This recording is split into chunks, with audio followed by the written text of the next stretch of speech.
যখন কোটিপতি যুবক নৌকামাঝি মেয়েটির দেনা মেটাতে তার কুটিরে উপস্থিত হল, মানবতা জয়যুক্ত হল। দর্শক, কলকাতার প্রখ্যাত শিল্পপতি রাজেন্দ্র চক্রবর্তীর একমাত্র পুত্র আরিয়ান চক্রবর্তী তার জাঁকজমকপূর্ণ রুটিন নিয়ে সম্পূর্ণ পরিশ্রান্ত হয়ে উঠেছিল। বিদেশি গাড়ি, 5 তারা রিসর্ট, অভিজাত উৎসব আর প্রতিনিয়ত তার চারধারে ঘুরঘুর করা মোসাহেবরা, এই সমস্ত কিছু এখন তার দৃষ্টিতে চরম বিরক্তিকর ঠেকতে আরম্ভ করেছিল।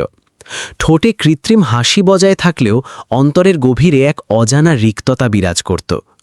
বহু রজনীতে সে তার প্যান্টহাউসের বিশাল কাঁচ দিয়ে মহানগরীর রোশনাই দেখত আর চিন্তা করত যে বিপুল ঐশ্বর্যের অধিকারী হয়েও তার অন্তরে তৃপ্তি নেই কেন।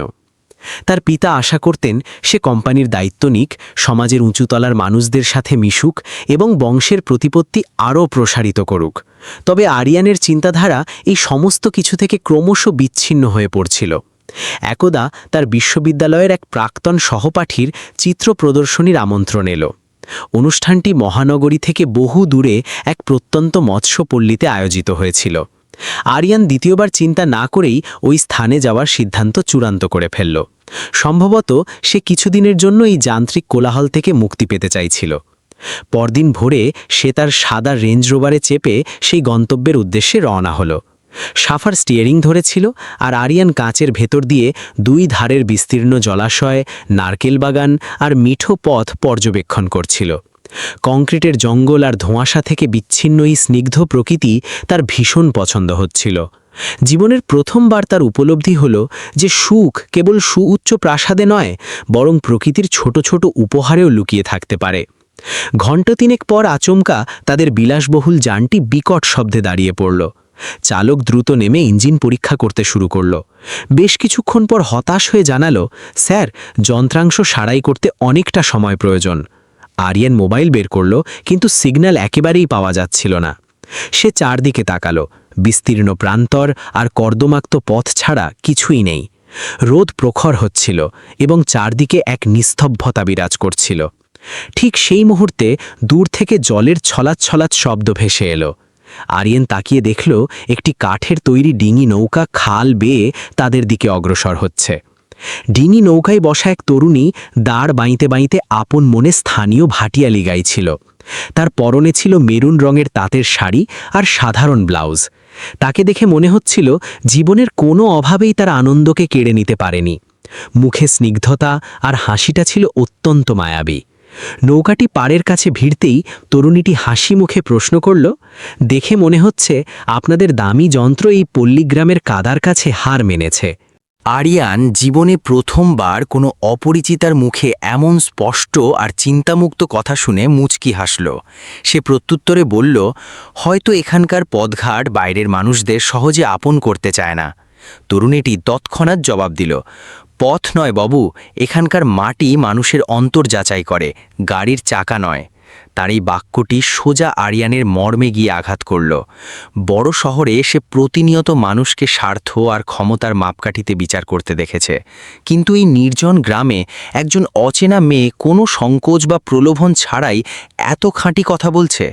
চালক তখনও মেরামতির চেষ্টায় রত ছিল। মেয়েটি পুনরায় বলল, যদি গন্তব্যে দ্রুত পৌঁছানোর তাড়া থাকে তবে সামনের বাজার পর্যন্ত আমি নৌকায় পৌঁছে দিতে পারি। আরিয়ান শুরুতে ইতস্তত করল, কিন্তু উত্তাপ বাড়ছিল আর অন্য কোনো বিকল্পও ছিল না। অগত্যে সে নৌকায় গিয়ে বসল। ছোট নৌকাটি ধীর গতিতে খালের জল কেটে অগ্রসর হতে লাগল। আরিয়ান সম্ভবত তার জীবনে প্রথমবার মাত্র এত সাদামাটা কোনো যানে ভ্রমণ করছিল, তবুও তার মনে এক অপার্থিব তৃপ্তি অনুভূত হচ্ছিল। পথে মেয়েটি কখনো নদীর মাছরাঙাগুলোর দিকে তাকাচ্ছিল, আবার কখনো পাড়ে খেলা করা শিশুদের দেখে হাত নাড়ছিল। আরিয়ান নীরব দৃষ্টিতে তাকে পর্যবেক্ষণ করতে লাগল। কিছুক্ষণ পেরোলে সে প্রশ্ন করল, তুমি কি প্রতিদিন এই নৌকা বাইছ? সাবলীল কণ্ঠে জানালো, দাদুর হাঁপানি বেড়েছে, তাই সংসারের খরচ জোগাতে আমাকেই এই কাজ ধরতে হয়েছে। আরিয়ান জিজ্ঞাসা করল, তোমার নাম কি? মেয়েটি মিষ্টি হেসে বলল, নীলা। তারপর সে নিজেই জানতে চাইল, আর আপনার নাম? আরিয়ান জবাব দিল, আরিয়ান।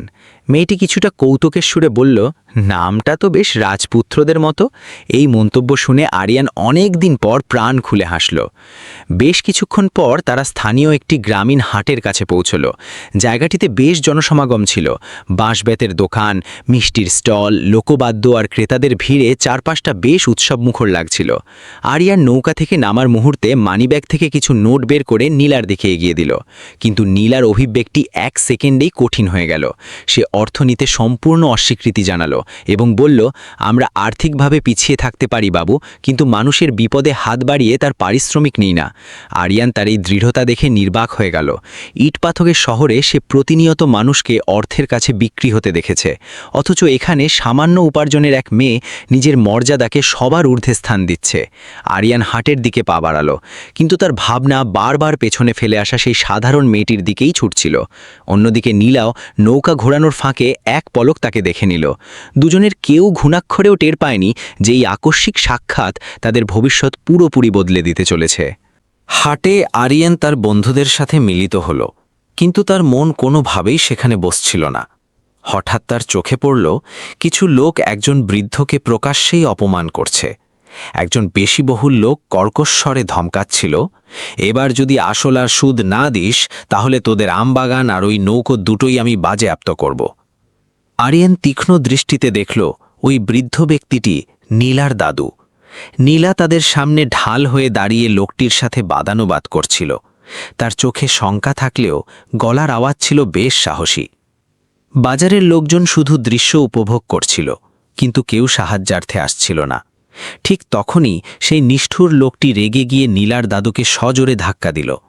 বৃদ্ধ ভারসাম্য হারিয়ে মাটিতে লুটিয়ে পড়লেন। নীলা আতঙ্কিত হয়ে তাকে তুলতে ছুটল। এই ঘটনা দেখে আরিয়ানের মনের ভেতর এক তীব্র ক্ষোভের সঞ্চার হল। সে আজ প্রথম উপলব্ধি করল যে অসচ্ছলতা শুধু সম্পদের অভাব বোঝায় না, এটি দুর্বলতা আর লাঞ্ছনার আর এক রূপ। তার পা স্বয়ংক্রিয়ভাবেই সেই জটলার দিকে এগোতে শুরু করল। আরিয়ান সোজা সেই অত্যাচারী লোকটির সামনে গিয়ে পথ আটকাল। সে গম্ভীর কণ্ঠে প্রশ্ন করল, এমন কি মহাভারত অশুদ্ধ হয়ে গেছে যে একজন বৃদ্ধ মানুষকে মাঝ রাস্তায় গায়ে হাত তুলতে হবে? লোকটি প্রথমে সামান্য ঘাবড়ে গেল, পরক্ষণেই আরিয়ানের বিলাসী পোশাক আর আভিজাত্য দেখে নিজেকে কিছুটা সামলে নিল। সে তাচ্ছিল্যের দৃষ্টিতে তাকিয়ে বলল, মশাই, এটা আমাদের গায়ের নিজস্ব সমস্যা। বাইরের লোক হয়ে এখানে মাতব্বরি করবেন না। এই বুড়ো আমার থেকে টাকা ধার করেছিল আর এখন ঘুরাচ্ছে। আরিয়ান নীলার দাদুর দিকে দৃকপাত করল। তার জীর্ণ মুখে চরম অসহায়ত্ব ফুটে উঠছিল। নীলা তার দাদুর ধুলো ঝাড়তে ঝাড়তে বলল, আমরা তোমার প্রতিটি পয়সা মিটিয়ে দেব, শুধু আমাদের কটা দিন সময় দাও। কিন্তু সেই মহাজন অট্টহাসি হেসে বলল, গত 6 মাস ধরে এই একই বাহানা শুনছি। তার প্রতিটি শব্দে ঔদ্ধত্য ঝরে পড়ছিল। আরিয়ানের কাছে এই পরিস্থিতি একেবারেই অসহনীয় ঠেকছিল। কর্পোরেট জগতে সে কোটি টাকার চুক্তি হতে দেখেছে, কিন্তু একজন দরিদ্র মানুষের সম্মান এভাবে রাস্তায় লুটিয়ে পড়তে সে আগে কখনো দেখেনি। সে নিজের ওয়ালেট বের করতে চাইল। ঠিক তখনই নীলা তার হাত শক্ত করে চেপে ধরল। তার দু চোখে জল টলটল করছিল, কিন্তু কণ্ঠ ছিল ইস্পাতের মতো কঠিন। সে বলল, না বাবু, আমাদের পরিবারের ঋণ আমরা নিজেদের ঘাম ঝরিয়েই শোধ করব। আরিয়ান হতভাগ দৃষ্টিতে তার দিকে তাকিয়ে রইল। চরম বিপদের মুখে দাঁড়িয়েও তার আত্মমর্যাদা বোধ কতটা অটুট। উপস্থিত জনতাও বোবা দর্শকের মতো দাঁড়িয়েছিল। অবশেষে সেই পাওনাদার শাসিয়ে সেখান থেকে প্রস্থান করল এবং যাওয়ার আগে বলে গেল, মাত্র 7 দিন, তারপর ওই আমবাগান আর তোর বাড়ি আমার দখলে যাবে। তার প্রস্থান করার পর নীলার দাদু সেখানেই পাথরের ওপর বসে পড়লেন। তার মুখাবয়ব একেবারে ফ্যাকাশে দেখা যাচ্ছিল। নীলা তাকে কাঁধে ভর দিয়ে তাদের কুটিরের দিকে নিয়ে চলল। আরিয়ান কয়েক মুহূর্ত সেখানে স্তব্ধ হয়ে দাঁড়িয়ে রইল। তারপর কোনো কিছু চিন্তা না করেই তাদের অনুসরণ করতে শুরু করল। গ্রামের সরু পথ পেরিয়ে তারা একটি ছোট্ট টিনের চালের বাড়ির সামনে এসে পৌঁছল। বাড়ির বাঁশের বেড়াগুলো নড়বড়ে ছিল, আর চাল অনেক জায়গায় ফুটো হয়ে গিয়েছিল। ঘাটে সেই ডিঙি নৌকাটি বাঁধা ছিল, যাতে চেপে আরিয়ান কিছুক্ষণ আগে এখানে এসেছিল। নীলা তার দাদুকে একটি কাঠের বেঞ্চে বসালো এবং ভেতর থেকে জল নিয়ে এলো। আরিয়ান দরজার কাছে দাঁড়িয়ে সবকিছু পর্যবেক্ষণ করছিল। তার বিশ্বাসই হচ্ছিল না যে এত প্রাণবন্ত একটি মেয়ে এত কঠিন বাস্তবতার মুখোমুখি দাঁড়িয়ে আছে।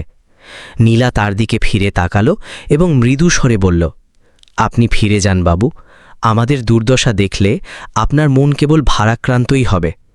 আরিয়ান তার জীবনের প্রথমবার অত্যন্ত ধীর কণ্ঠে বলল, আমি অন্যের কষ্ট দেখে মুখ ফিরিয়ে নেওয়ার মতো কাপুরুষ নয়। নীলা এর কোনো উত্তর দিল না। তখনই তার দাদু ক্ষীণ কণ্ঠে বললেন, দিদিভাই, আজকালকার দিনে কেউ কারো দুঃখে দাঁড়ায় না। উনি যে দাঁড়িয়েছেন সেটাই আমাদের পরম সৌভাগ্য। আরিয়ান ধীরে ধীরে তাদের পাশে গিয়ে বসল। তার মাধ্যমে সে জানতে পারল যে নীলার বাবা মা অনেক আগেই এক জ্বরে মারা গেছেন। সংসার চালানোর তাগিদে দাদু আর নাতনি মিলে নৌকায় মালপত্র টানত এবং মাছ ধরত, কিন্তু গত বছর দাদুর ব্রঙ্কাইটিস ধরা পড়ায় সব কাজ বন্ধ হয়ে যায়। ওষুধের খরচ জোগাতে বাধ্য হয়েই স্থানীয় সুদখোরের কাছ থেকে ঋণ নিতে হয়েছিল। এখন সেই সুদ এত বিশাল আকার ধারণ করেছে যে তাদের একমাত্র মাথা গোজার ঠাঁইটুকুও বেহাত হওয়ার পথে। আরিয়ান নীরবে সব কথা হজম করছিল। তার কাছে এই জগৎটি সম্পূর্ণ অচেনা মনে হচ্ছিল। মেট্রো সিটিতে সে কখনো অর্থের প্রকৃত মূল্য অনুধাবন করেনি। সেখানে লক্ষ টাকা মানে কেবল ব্যাংকের খাতায় লেখা কিছু অঙ্ক, আর এই গ্রামে কয়েক হাজার টাকার জন্য একটা গোটা পরিবারের অস্তিত্ব বিপন্ন।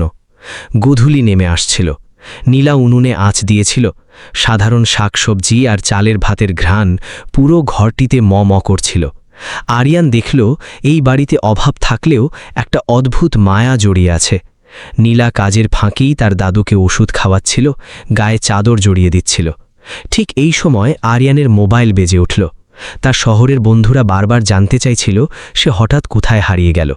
সে একটা মন গড়া অজুহাত দিয়ে কল কেটে দিল। তার মন কিছুতেই ওই জীর্ণ কুটির ছেড়ে যেতে চাইছিল না। নীলা সামান্য হাসির রেখা টেনে বলল, শহরের বাবুরা গ্রামের এই রূঢ় দারিদ্র্য দেখে খুব দ্রুত ঘাবড়ে যান। আরিয়ান জবাব দিল, হয়তো এটাই সত্যি, কারণ আমরা জীবনের এই কঠিন রূপটা কখনো দেখার সুযোগই পাই না। এরপর কয়েক মুহূর্ত দুজনের মাঝেই নিস্তব্ধতা নেমে এলো। বাইরে ঝিঁঝি পোকার ডাক শোনা যাচ্ছিল এবং গ্রামের সন্ধে ক্রমশ গাঢ় হচ্ছিল। আচমকা বাইরে মানুষের শোরগোল শোনা গেল। নীলা আতঙ্কিত হয়ে দরজার বাইরে ছুটে গেল। আরিয়ানও দ্রুত তার অনুসরণ করল। বাইরে সেই নিষ্ঠুর পাওনাদার তার দলবল নিয়ে হাজির হয়েছে। তারা নৌকাটি জোর করে খুলে নিয়ে যাওয়ার চেষ্টা করছিল। লোকটি কর্কশ স্বরে বলল, 7 দিন আর অপেক্ষা করব না, আজই এই নৌকা আমি বাজেয়াপ্ত করলাম। নীলা এক ছুটে গিয়ে নৌকার সামনে রুখে দাঁড়াল। তার চোখে জল টলটল করছিল ঠিকই, কিন্তু কণ্ঠস্বরে কোনো কাঁপন ছিল না। সে বলল, এই নৌকাটা নিয়ে গেলে আমাদের উপার্জনের শেষ সম্বলটুকুও শেষ হয়ে যাবে। আমরা না খেয়ে মারা পড়ব। কিন্তু লোকটার পাষাণ হৃদয়ে বিন্দুমাত্র অনুকম্পা জাগল না।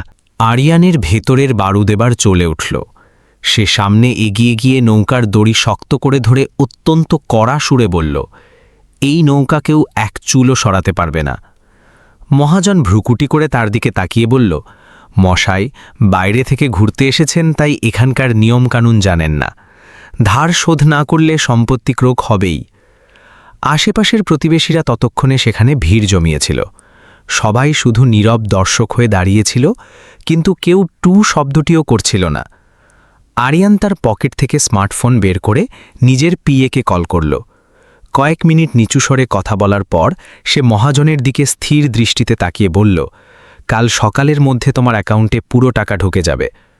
এই বাক্য শোনা মাত্রই নীলা বিদ্যুৎ বেগে তার দিকে ঘুরে বলল, না, আমরা বাইরের কারো দয়া ভিক্ষে নেব না। আরিয়ান তার কথা শুনে কয়েক সেকেন্ড নিশ্চুপ রইল। তারপর খুব শান্ত গলায় বলল, এটাকে দয়া ভেব না, একজন মানুষের প্রতি আরেকজন মানুষের দায়িত্ব ভাবো। পাওনাদার লোকটি ব্যঙ্গাত্মক হেসে বলল, বেশ তো বাবু, কাল সকালে টাকা পেলে ভালো, না হলে নৌকা আমার জিম্মায় থাকবে। এই কথা শুনিয়ে সে তার লোক লস্কর নিয়ে সেখান থেকে প্রস্থান করল। রাত ক্রমশ নিস্তব্ধ হচ্ছিল। নীলার দাদু দাওয়ায় বসে একদৃষ্টে অন্ধকারের দিকে তাকিয়েছিলেন। আরিয়ান এই প্রথম গভীরভাবে অনুভব করল যে দরিদ্র মানুষেরা কেবল অনাহারেই মরে না, বরং পরিস্থিতির নির্মম চাপে তিলে তিলে শেষ হয়ে যায়। কিছুক্ষণ বাদে নীলা ঘাটের কাছে একা বসেছিল।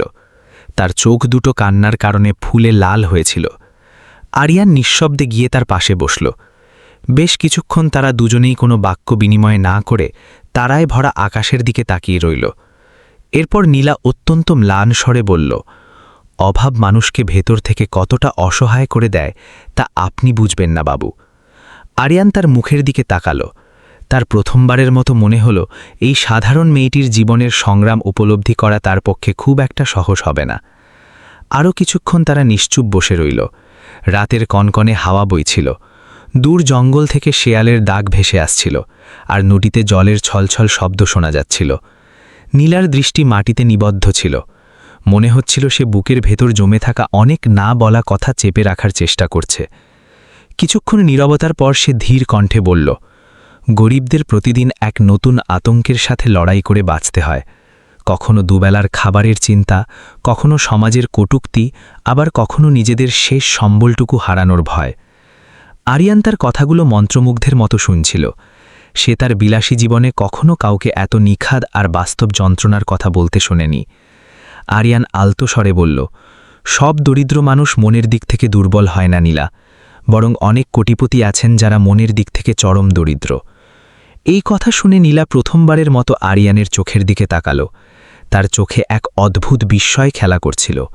সম্ভবত সে কখনো কল্পনাও করেনি যে শহরের এক অহংকারী ধনী যুবক তার বুকের ভেতরের এত গভীর ক্ষতগুলো বোঝার চেষ্টা করবে। নিশুতি রাত নেমে এসেছিল।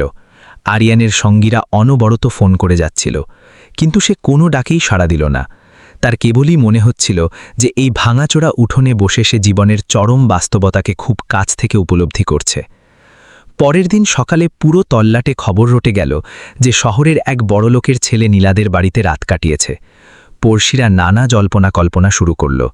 কেউ কেউ দূর থেকে মজা দেখছিল, আবার কেউ কেউ নীলার চরিত্র নিয়ে বাঁকা কথা বলছিল। নদীর ঘাটে জটলা করা মহিলারা ফিসফিস করে নিন্দে করছিল। নীলার কানেও এসব কথা পৌঁছাচ্ছিল, কিন্তু সে কাউকে কোনো প্রত্যুত্তর দিল না।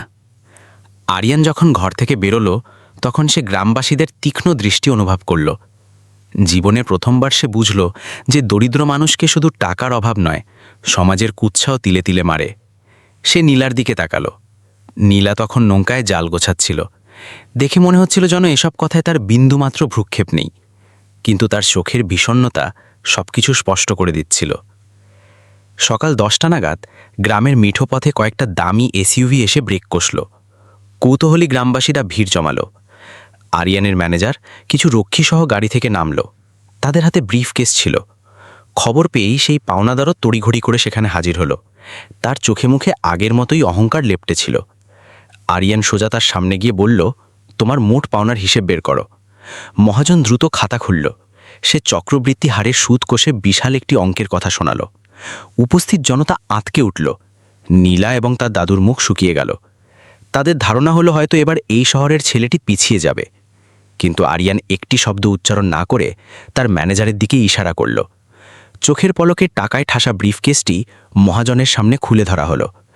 ভিড় করে থাকা মানুষজন অবাক বিস্ময়ে একে অপরের দিকে তাকাতে লাগল। পাওনাদারের হাত পর্যন্ত থরথর করে কাঁপছিল।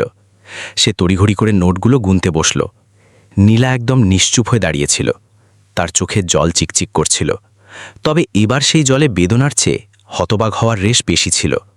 হয়তো সে জীবনে প্রথম কাউকে সম্পূর্ণ নিঃস্বার্থভাবে এতটা পাশে দাঁড়াতে দেখল।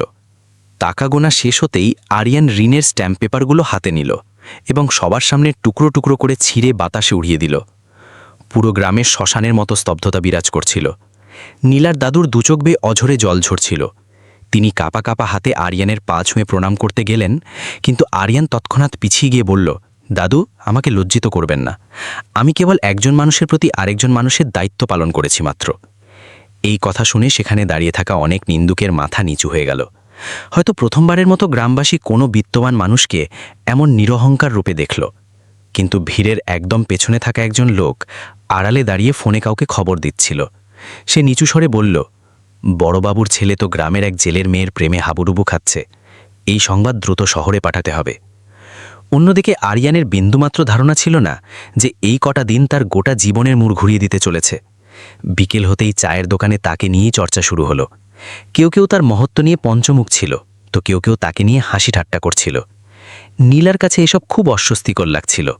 সে নিঃশব্দে ঘরের ভেতর ঢুকে গেল। আরিয়ান তার এই গুমোট ভাবটা আঁচ করতে পেরেছিল। সে ধীর পায়ে তার পেছনে গিয়ে বলল, মানুষের স্বভাবই হলো গালগল্প করা। তুমি ওদের কথায় কান দিও না। নীলা ঘুরে দাঁড়িয়ে তীব্র স্বরে বলল, আপনার জন্য এইসব বলা খুব সহজ বাবু, কারণ সমাজ আপনাকে সমীহ করে। একটা গরিব মেয়ের নামে কলঙ্ক লেপন করা এই সমাজের সবচেয়ে প্রিয় খেলা। তার এই কথা শুনে আরিয়ান একেবারে নিশ্চুপ হয়ে গেল, কারণ সে উপলব্ধি করল নীলার রূঢ় বাস্তবটাই বলছে। সে অত্যন্ত নরম স্বরে বলল, কারোর মানসিকতা যদি নিচু হয় তবে তার দায়ভার তোমার নয়। নীলার চোখে জল ভরে উঠল। সে প্রথমবারের মতো সমস্ত বাঁধন ছিঁড়ে আরিয়ানের দিকে তাকাল। দুজনের মাঝে এমন এক স্তব্ধতা নেমে এলো যার আড়ালে হাজারো অব্যক্ত কথা লুকিয়েছিল। ঠিক সেই মুহূর্তেই আরিয়ানের মোবাইল বেজে উঠল।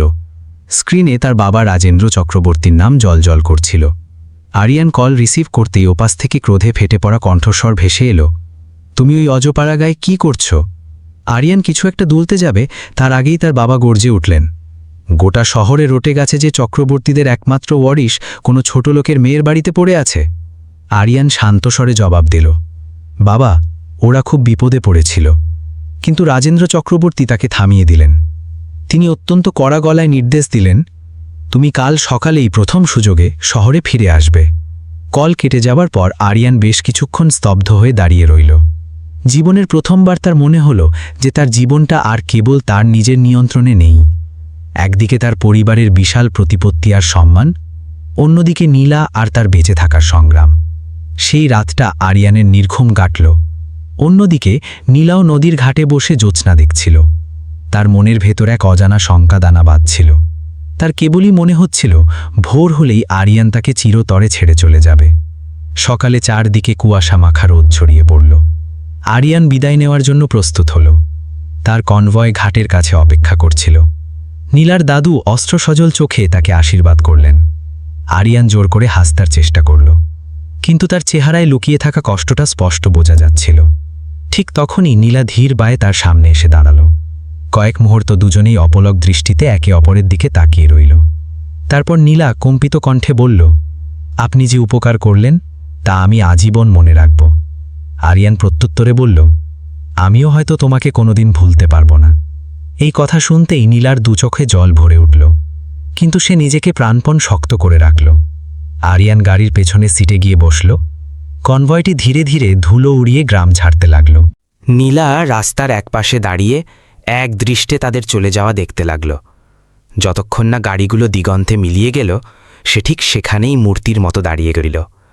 রাস্তার ধুলো একসময় থিতিয়ে এলো, কিন্তু নীলার মনের ভেতর শুরু হওয়া ঝড় একটুও কমল না।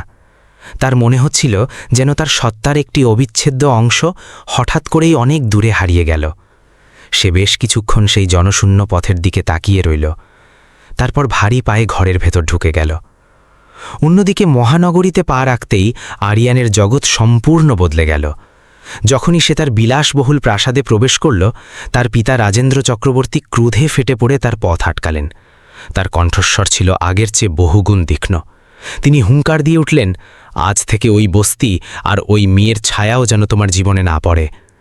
আরিয়ান মাথা নিচু করে দাঁড়িয়ে রইল।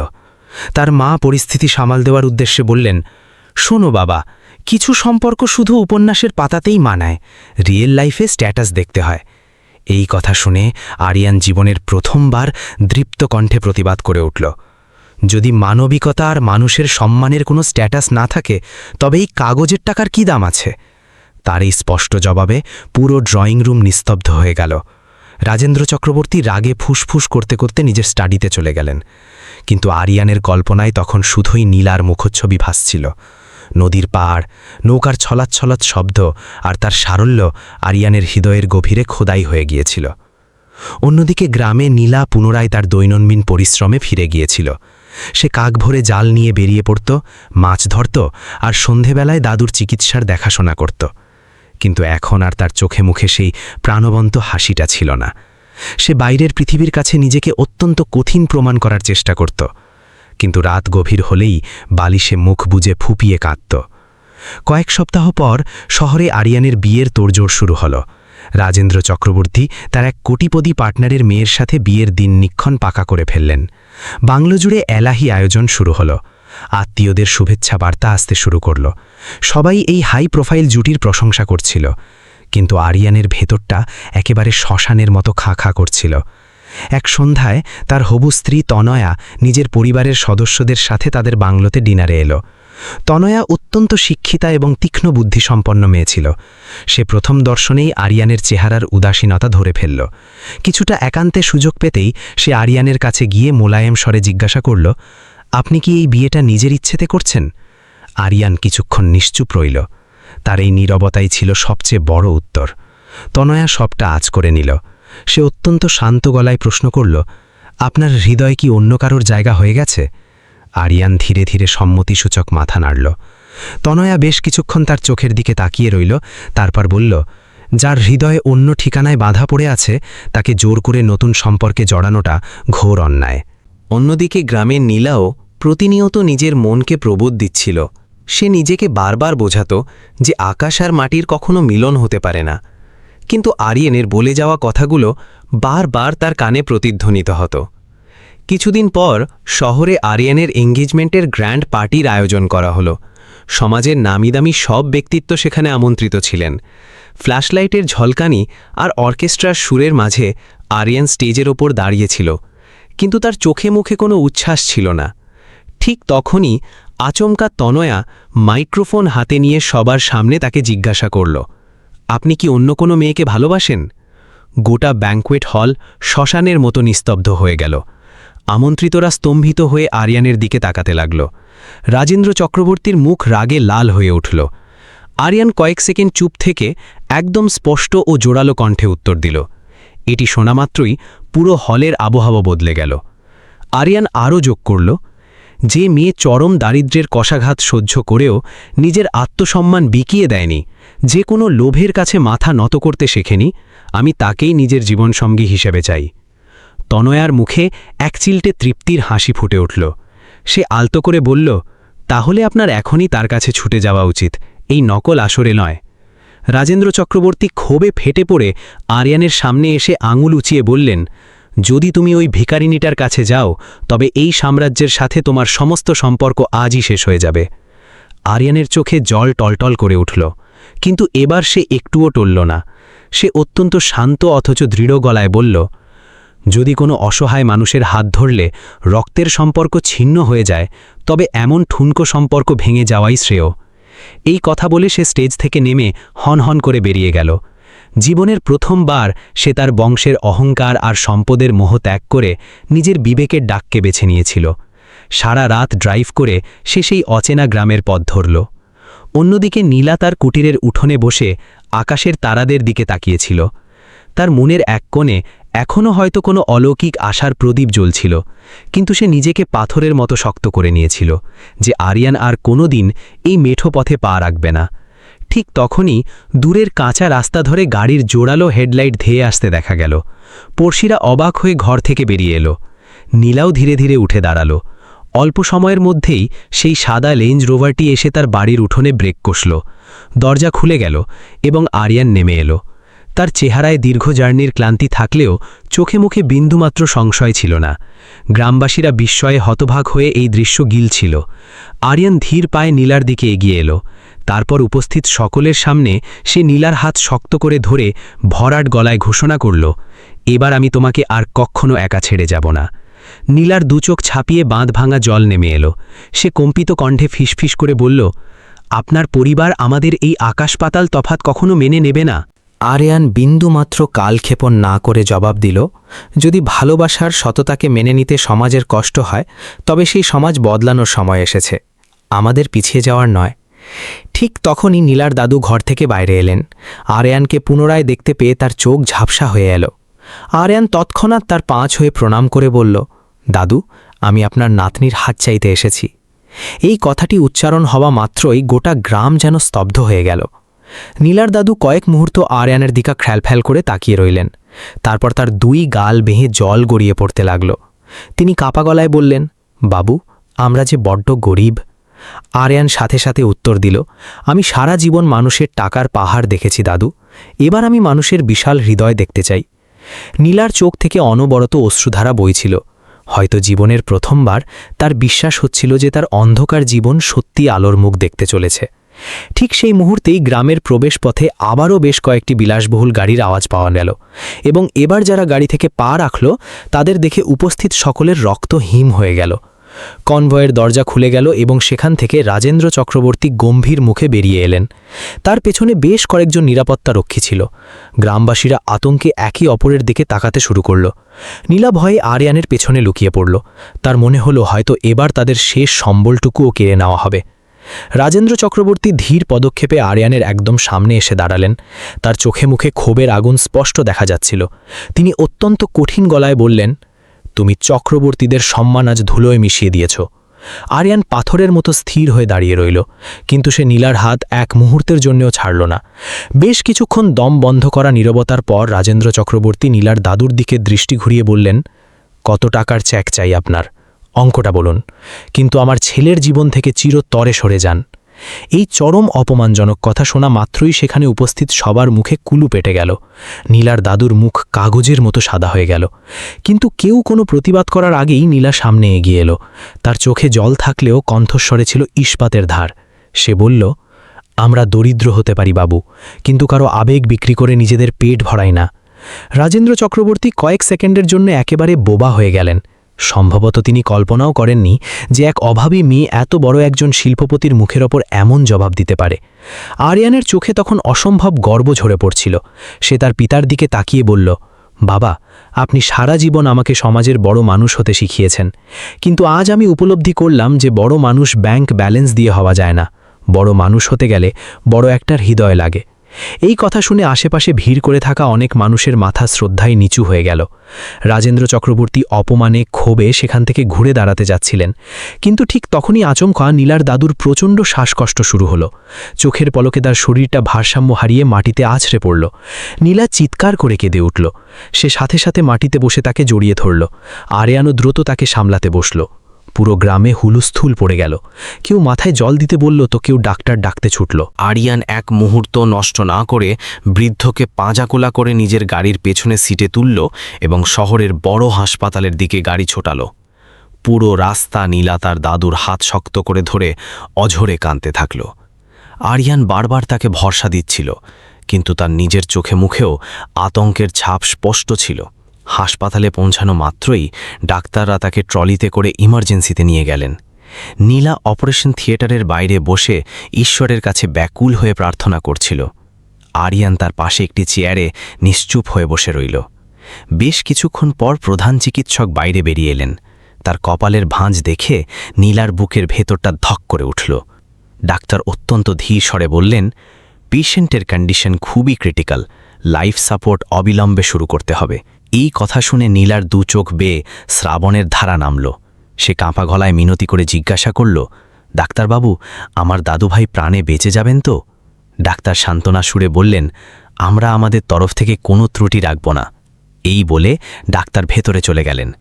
আইসিইউ এর বাইরের লম্বা করিডোরে একদম বন্ধ করা নীরবতা নেমে এলো। নীলা মেঝেতে বসে পড়ে ডুকরে কাঁদতে লাগল। আরিয়ান কিছুক্ষণ তার এই অসহায় রূপটা দেখল, তারপর ধীরে ধীরে তার পাশে মেঝেতে বসে পড়ে তার কাঁধে হাত রেখে বলল, তুমি একদম ভেঙে পড়ো না, দাদুর কিচ্ছু হবে না। নীলা ফুপিয়ে কাঁদতে কাঁদতে বলল, আপনি ইতিমধ্যেই আমাদের জন্য অনেক করেছেন বাবু, আর আপনাকে জড়াতে চাই না। আরিয়ান ম্লান হেসে বলল, যখন নিজের ভালোবাসার মানুষ বিপদে থাকে তখন লাভ ক্ষতির হিসেব কষতে নেই। তার এই কথা শুনে নীলা একেবারে চুপ হয়ে গেল।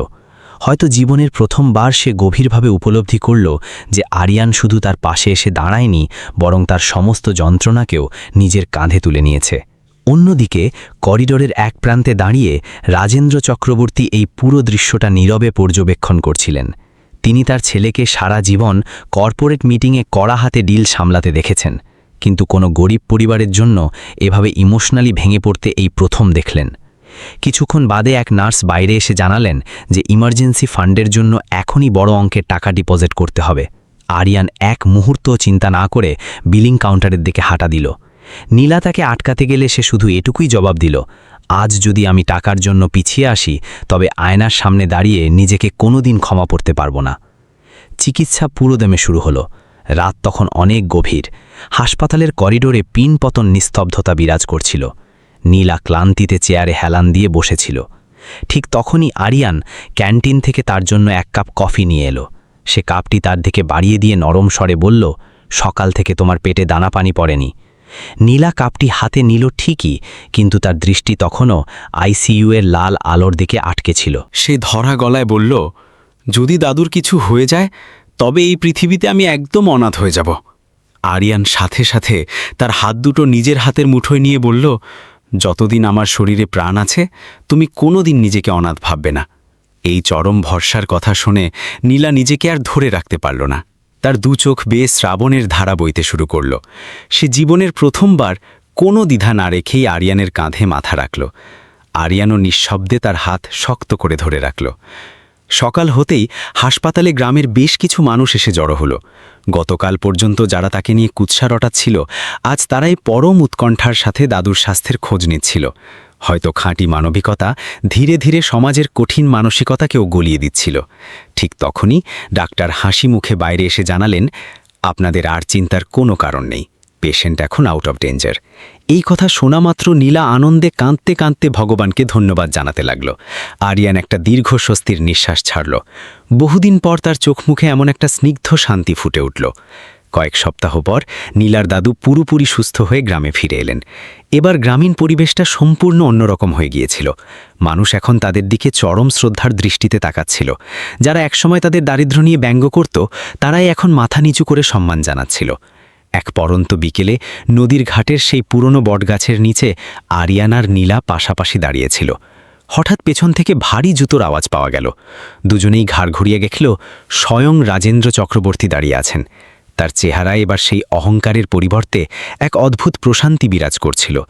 তিনি ধীর পায়ে নীলার দাদুর কাছে এগিয়ে গেলেন এবং তার হাত দুটো নিজের হাতে জড়িয়ে ধরে বললেন, আমি সারা জীবন শুধু টাকার পাহাড় জমিয়েছি, কিন্তু সত্যিকারের মানুষ চিনতে ভুল করেছি। আপনার নাতনি আর আমার ছেলে আজ আমাকে বড়লোক হওয়ার আসল অর্থ বুঝিয়ে দিয়েছে। এই কথা শুনে আরিয়ানের চোখ আনন্দে ভিজে উঠল। রাজেন্দ্র চক্রবর্তী আরও যোগ করলেন, যদি আপনাদের তরফ থেকে কোনো অমত না থাকে তবে আমি এই পবিত্র সম্পর্ককে সানন্দে বরণ করে নিতে চাই। নীলার দুচোখ বেয়ে আনন্দের জল গড়িয়ে পড়ল। উপস্থিত গ্রামবাসীরাও এই দৃশ্য দেখে আবেগপ্রবণ হয়ে পড়ল। ধনী ও দরিদ্রের মাঝে থাকা যুগের পর যুগের অদৃশ্য দেওয়াল যেন এক নিমেষেই গুড়িয়ে গেল। এর কয়েকদিন বাদেই সম্পূর্ণ গ্রামীণ রীতিনীতি মেনে অত্যন্ত সাধামাটাভাবে আরিয়ান আর নীলার 4 হাত এক হল। না ছিল কোনো 5 স্টার হোটেলের চাকচিক্য, না ছিল কোনো ডিজে পার্টির কোলাহল, শুধু ছিল আত্মজনদের বুক ভরা আশীর্বাদ। সেই ডিঙি নৌকোটিকেই গাঁদা ফুল দিয়ে সাজানো হলো, যা দিয়ে একসময় নীলা তার জীবন সংগ্রাম চালাত। আজ সেই নৌকায় বসেই সে তার নতুন জীবনের ঠিকানায় রওনা দিচ্ছিল। ঘাট থেকে বিদায় নেওয়ার সময় নীলা তার সেই ছোট্ট ভাঙা কুটিরের দিকে শেষবারের মতো ফিরে তাকালো। তার চোখে জল টলটল করছিল, কিন্তু এবার সেই জলে কোনো না পাওয়ার বেদনা ছিল না, ছিল পরম তৃপ্তি। আরিয়ান তার হাত শক্ত করে ধরে হাসি মুখে বলল, এখন এই জীবনের নৌকায় আমরা দুজন একসাথেই পাড়ি দেব। আর এটাই চরম সত্য দর্শক, একজন মানুষের আসল পরিচয় তার ব্যাংক ব্যালেন্স নয়, তার পবিত্র হৃদয় ঠিক করে দেয়। কারণ যখন কোনো ক্ষমতাবান ব্যক্তি কোনো অসহায়ের হাত সসম্মানে আঁকড়ে ধরে, তখন শুধু একটি নতুন অধ্যায় শুরু হয় না, বরং গোটা মানবতার জয় হয়। আর এটাই চরম সত্য দর্শক, একজন মানুষের আসল পরিচয় তার ব্যাংক ব্যালেন্স নয়, তার পবিত্র হৃদয় ঠিক করে দেয়। কারণ যখন কোনো ক্ষমতাবান ব্যক্তি কোনো অসহায়ের হাত সসম্মানে আঁকড়ে ধরে, তখন শুধু একটি নতুন অধ্যায় শুরু হয় না, বরং গোটা মানবতার জয় হয়। দর্শক, এই কাহিনীটি যদি আপনার অন্তরে সামান্যতম নাড়া দিয়ে থাকে, তবে একটি কথা সবসময় স্মরণে রাখবেন, মানুষের প্রকৃত সম্পদ তার দামি ব্র্যান্ডের পোশাকে, অঢেল সম্পত্তিতে বা বিলাসবহুল গাড়িতে নয়, বরং তার চিন্তাধারায় এবং তার সৎ কর্মে ফুটে ওঠে। কারণ ভাগ্যের চাকা ঘুরতে বেশি সময় লাগে না, কিন্তু নিঃস্বার্থভাবে করা একটি ছোট্ট পরোপকার কারো পুরো জীবনের মোড় ঘুরিয়ে দিতে পারে। যদি আরিয়ানের মতো প্রতিটি সক্ষম মানুষ কোনো পিছিয়ে পড়া মানুষের ঢাল হয়ে দাঁড়ায়, তবে হয়তো এই পৃথিবীতে কেউ নিজেকে মূল্যহীন মনে করবে না। আর যদি নীলার মতো চরম প্রতিকূলতার মাঝেও নিজের আত্মসম্মান মেরুদণ্ড সোজা করে দাঁড়িয়ে থাকে, তবে কোনো ঝড়ই মানুষকে সমূলে উপড়ে ফেলতে পারবে না। এবার আপনাদের কাছে আমার প্রশ্ন, আপনারা যদি আরিয়ানের জায়গায় থাকতেন তবে কি এত বড় ঝুঁকি নিতে পারতেন? আর এই কাহিনীর কোন অংশটি আপনার হৃদয়কে সবচেয়ে বেশি আলোড়িত করেছে? কমেন্ট বক্সে অবশ্যই জানাবেন যে আপনারা কোন শহর এবং কোন দেশ থেকে এই গল্পটি উপভোগ করছেন। ভিডিওটি ভালো লাগলে এটি আপনার বন্ধু এবং পরিজনদের সাথে অবশ্যই শেয়ার করবেন, যাতে মানবিকতার এই সুন্দর বার্তাটি আরও বেশি মানুষের কাছে পৌঁছতে পারে। এমনই শিক্ষামূলক এবং হৃদয়স্পর্শী গল্পের জন্য ভিডিওটিতে লাইক দিন, আমাদের চ্যানেল সাবস্ক্রাইব করুন এবং বেল আইকনটিতে অবশ্যই ক্লিক করুন। খুব শীঘ্রই দেখা হবে নতুন আরও একটি সুন্দর কাহিনীর সাথে। ততদিন পর্যন্ত নিজে ভালো থাকুন এবং নিজের পরিবারের খেয়াল রাখুন।